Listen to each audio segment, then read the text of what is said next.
Do you share Dr. Hill's optimism when you hear him talk about getting to what he thinks might be a finish line? He's describing that in months. I love the enthusiasm and confidence of any vaccine developer or drug developer. They have to have confidence in their product.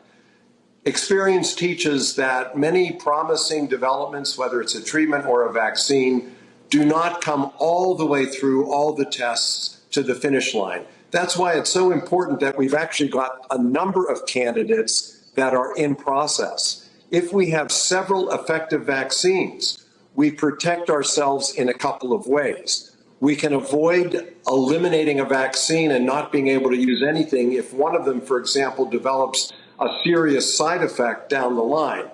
We also have the capacity with different vaccines to gear up more quickly, not only to the hundreds of millions of doses that Dr. Hill mentioned, but to the billions that we will need to protect the global population. So you expect there to be, when we get to the vaccine stage, whenever that is, that there will be more than one vaccine on the market? With luck, there will be.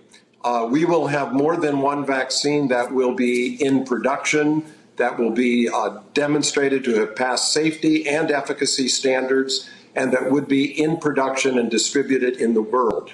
One of the most critical things now, Lawrence, is before there's a success, the authorities in different countries should work together to ensure that whatever succeeds, and however many succeed, we've got in place the agreements, the arrangements to be certain there's equitable sharing of these vaccines around the world.